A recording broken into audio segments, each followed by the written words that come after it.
ओहो दीदी।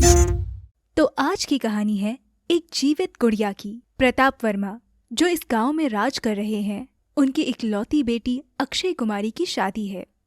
राजकुमारी की शादी की खबर एक दिन के अंदर पूरे गांव में फैल चुकी थी। इस शुभ अवसर पर महाराज ने गांव के सभी लोगों को आमंत्रित किया था। गांव के कुम्हार राजीव भी इस समारोह में शामिल होने जा रहे थे, मगर उन्हें खाली हाथ समारोह में जाना ठीक नहीं लगा। इसीलिए उन्होंने राजकुमारी जितनी ही खूबसूरत एक सुंदर मूर्ति बनाई।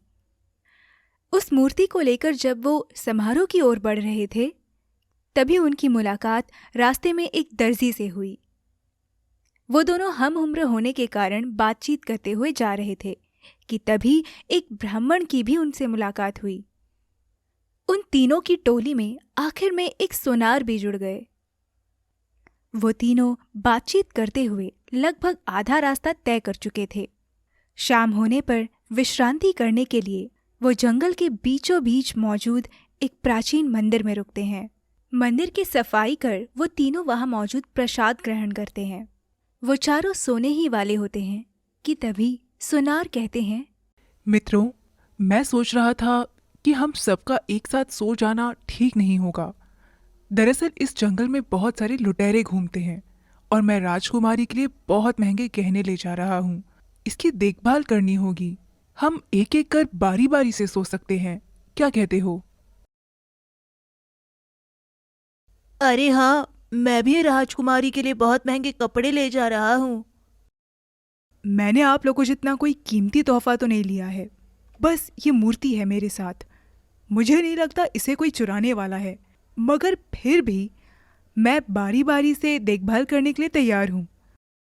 मित्रों, मैंने तुम लोगों जितना कोई तोहफा नहीं लिया है। मैं तो खाली हाथ निकला हूँ, मगर फिर भी मैं बारी बारी से देखभाल करने के लिए पूरी तरह से तैयार हूँ। ब्राह्मण के ऐसा कहने पर चारों ने विचार मशवरा करके ये तय किया कि चारों एक एक कर रात भर पहरा देंगे। तो सबसे पहले पहरा देने की बारी कुम्हार की थी, उसके बाद दर्जी की और फिर सोनार की और आखिर में ब्राह्मण की। तय करे अनुसार कुम्हार ने अपनी बारी का पहरा देकर दर्जी को उठाया। दर्जी अपना फर्ज अदा करते हुए जाग गया। वो सोचने लगा, अरे, इतनी सुंदर और खूबसूरत मूर्ति पर कपड़ों की कमी तो साफ झलक रही है।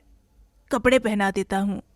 और फिर दर्जी ने अपने लाए हुए कपड़े इस सुंदर मूर्ति को पहना दिए और फिर कहने लगा, आहा, ये हुई ना बात। अब ये मूर्ति और खूबसूरत लग रही है। दर्जी के बाद सोनार की बारी आई। वो मूर्ति के पास गया और कहा, अरे वाह, ये मूर्ति तो बहुत खूबसूरत लग रही है। अगर मैं इसे अपने लाए हुए गहने पहना दूं, तो ये और खूबसूरत लगेगी। और फिर उसने अपने पास मौजूद गहनों से उस गुड़िया को और भी ज्यादा खूबसूरत कर दिया। इसके बाद उसने ब्राह्मण से अनुरोध किया कि उसने अपना पहरा दे दिया है और अब उनकी बारी है। ब्राह्मण भी गुड़िया के पास गए और सोचने लगे, अरे वाह, क्या सुंदर मूर्ति है। अगर इसमें जान डाल दी जाए तो क्या ही बात होगी। ब्राह्मण के आशीर्वाद से उस गुड़िया में जान आ गई थी। जान आते ही गुड़िया मानव रूप में तब्दील हो गई। वो दिखने में बहुत ही खूबसूरत थी। उसकी सुंदरता देख ब्राह्मण के होश उड़ गए थे। अगली सुबह बाकी तीनों भी जाग गए। पहले तो उन्हें विश्वास नहीं हुआ कि ये वही मिट्टी की गुड़िया है, मगर फिर वो तीनों उसकी सुंदरता को देखते ही रह गए। बस तभी वहां जंगल का डाकू जग्गा आ गया। जग्गा की नजर भी सबसे पहले जीवित गुड़िया पर पड़ी। वो उसकी खूबसूरती से मनमोहित हो चुका था। उसने अपने जीवन में इतनी खूबसूरत नारी कभी नहीं देखी थी। जग्गा बिना वक्त जाया करे अपने प्यार का इजहार करने लगा। देवी, मुझे आपसे पहली नजर में ही प्यार हो गया है। यदि आप मुझसे शादी करने के लिए तैयार हो जाती हैं, तो मैं वादा करता हूँ कि मैं चोरी डकैती छोड़ एक आम इंसान की तरह आपके साथ पूरा जीवन व्यतीत करना चाहूँगा। गुड़िया ने भले ही जवाब ना दिया हो, मगर मुस्कुराई जरूर। तभी बाकी चारों गुस्से में कहने लगे, अरे कौन हो तुम? ऐसे कैसे तुमसे शादी कर लेगी? जग्गा चाहता तो अपने बल का इस्तेमाल कर गुड़िया को वहां से भगा के ले जा सकता था, मगर क्योंकि वो प्यार में था उसे जबरदस्ती बिल्कुल नहीं करनी थी। और फिर उसका मुकाबला भी तो 4 लोगों के साथ था, इसलिए वो चुप रहा। वहीं वो चारों आपस में लड़ रहे थे कि आखिर जीवित गुड़िया की शादी होगी तो किससे, क्योंकि उन चारों को लगता था कि गुड़िया का जीवन उनकी वजह से आया है, तो शादी भी उन्हीं से होनी चाहिए। तभी जग्गा ने समझदारी दिखाते हुए कहा, अच्छा ठीक है, यहाँ पास ही में गांव के सरपंच रहते हैं। वो किसी भी समस्या का समाधान निष्पक्ष तरीके से करते हैं और वो बहुत ही बुद्धिमान हैं। हमें उनके पास जाकर इस समस्या का हल मांगना चाहिए। क्या कहते हो? उन चारों को जग्गा का ये सुझाव पसंद आया और तभी उन सब ने फैसला किया कि सरपंच जी ही न्याय करेंगे। सरपंच जी आसपास के सभी गांवों में सबसे बुद्धिमान व्यक्ति थे। उन्होंने ये फैसला किया, इसकी शादी जग्गा डाकू से होनी चाहिए।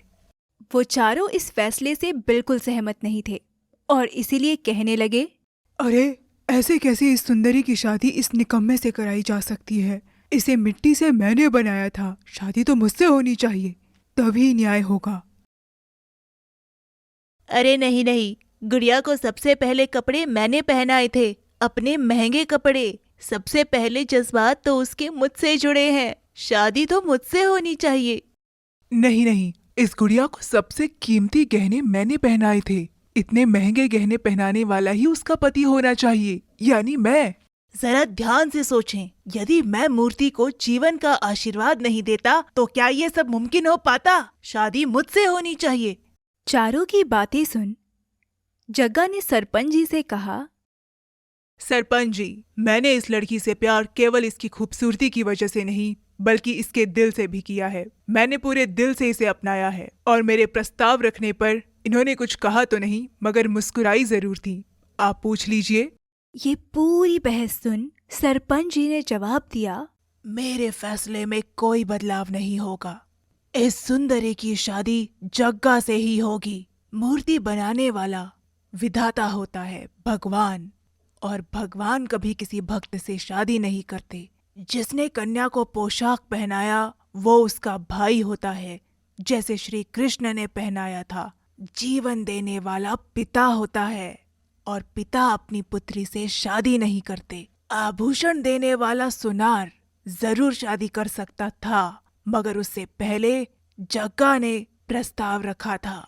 उसका उत्तर देते हुए गुड़िया ने कुछ कहा तो नहीं मगर मुस्कुराया, अर्थात वो भी जग्गा को पसंद करती है, इसीलिए जग्गा से ही उसकी शादी होगी।